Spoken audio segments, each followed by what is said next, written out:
Autumn is a welcome relief from the harsh conditions of summer, and it's also a time of incredible colour. Now, while many of you might think of maples and other Northern Hemisphere trees during this season, they're not the only ones that shine. Now, with the cooler weather and increased rainfall, many Australian plants switch over from their summer survival mode. Now, far from being a time of slowing down and dormancy, they start putting on new growth and flowers. Autumn is the time to turn it up, especially here at the Royal Botanic Gardens, Cranbourne. You really can't go past the iconic Grevilleas and banksias, with many of them putting on their best show over autumn. Now, with literally hundreds of cultivars available, you're bound to find one suitable for your home garden. Now, this Banksia yellow wing, which is a cultivar of Banksia spinulosa, is particularly stunning. The fine foliage is completely laden with these tight, upright, beautifully coloured candlelight flower spikes, which are a favourite for a range of honey-eating birds and parrots who love their seed.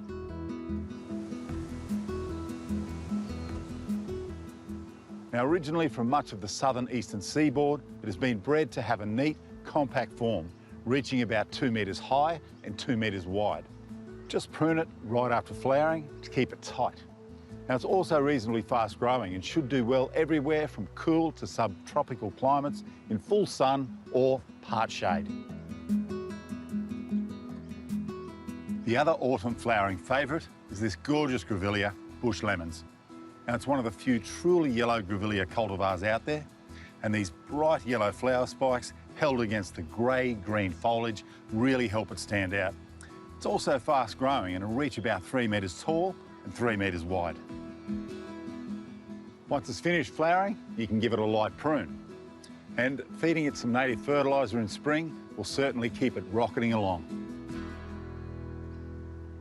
Several Australian rainforest trees produce attractive autumn berries. And this Arentacarpa rhombifolia, also known as the diamond-leaved protosporum because of its distinctive diamond-shaped leaves, has heavily perfumed small white flowers in summer, but they are followed by the main event in autumn, these colourful orange berries that are held on the tree in clumps for several months. Because this species hails from southern Queensland and northern New South Wales, it suits temperate, subtropical and tropical climates, where it forms an attractive medium-sized tree which isn't too large for suburban gardens. Now, one other thing. Although it looks like it, this is not the weedy Protosporum undulatum.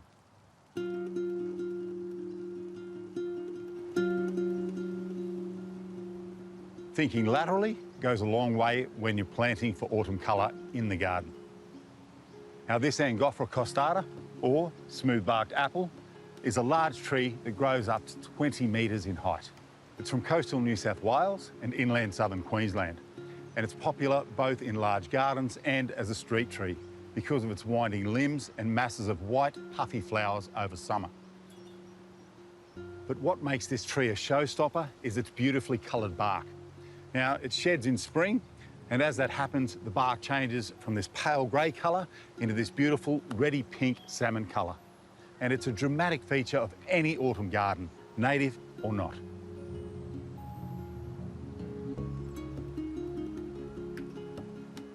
On a smaller scale, but still making an impact, are the xerochrysum, otherwise known as paper daisies. Now, these are a beautiful plant for flower displays and can make a real statement.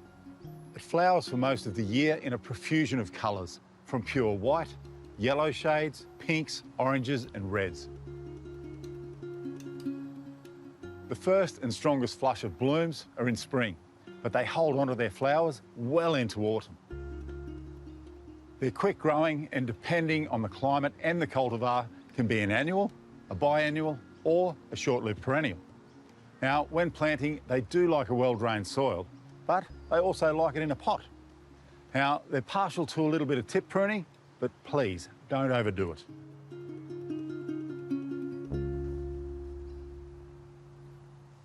Then there are plants that choose autumn to set their seeds after being fertilised in the warmer months. Now, some of these seeds are just as big, showy and intricate as many flowers. When planted en masse, they can make for a glowing field of colour.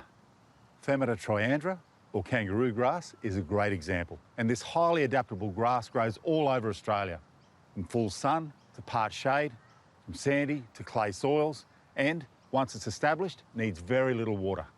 It goes through various colours, starting off as green, and as the weather cools, this ornamental native grass will start to put on bronze foliage and produce large seed heads at the top of the plant.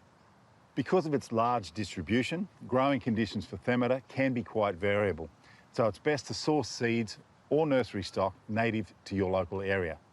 Now, as a plant, it doesn't need a lot of maintenance. Dead leaves can be raked out and old seed heads removed from the base. Now, if you want to keep it looking neat and fresh, the clumps can be cut back in early spring to encourage new green growth. So don't be fooled into thinking that seasonal displays are the sole territory of Northern Hemisphere plants. There's a stack of Australian autumnal colour to take advantage of and to keep the interest burning in your garden, even as the temperatures drop.